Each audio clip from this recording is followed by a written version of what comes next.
Good afternoon. Well, Bridget's gone, but as Peter Van Onselen and many others have pointed out, that's a distraction, and we need to really push on with this because it is about the idea that the government think that the public money is their money to spend as if it's a donation.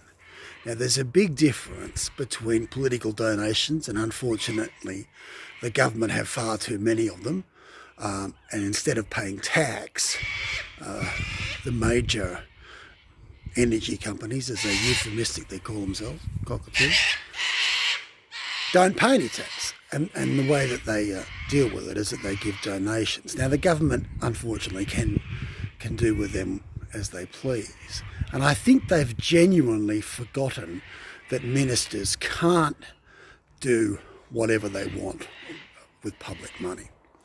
I noticed that Christian Porter apparently is doing a study and he's like, whoa, the Westminster system, Look, Mr. Porter, I'm afraid whether you know it or not, ministers cannot just do what the hell they want.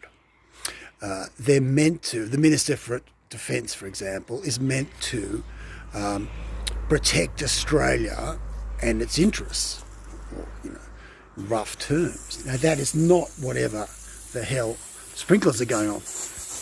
He wants to do. As I said, to use an example, that does not include building a holiday house on Hayman Island.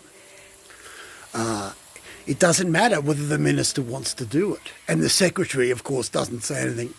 There's nothing wrong with it. It's not a legal use of government funding.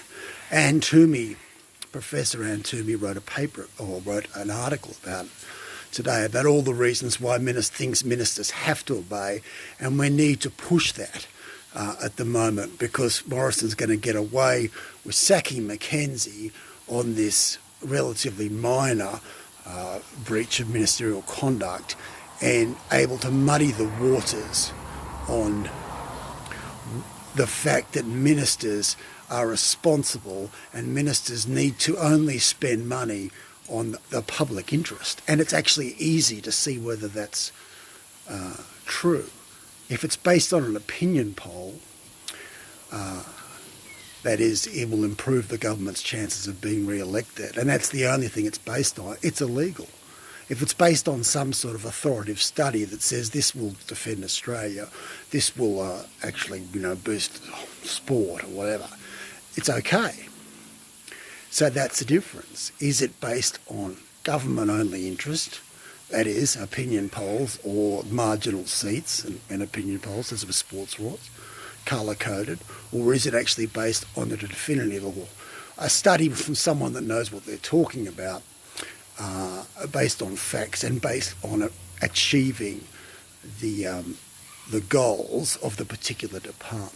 It doesn't have to be detailed, but it has to exist.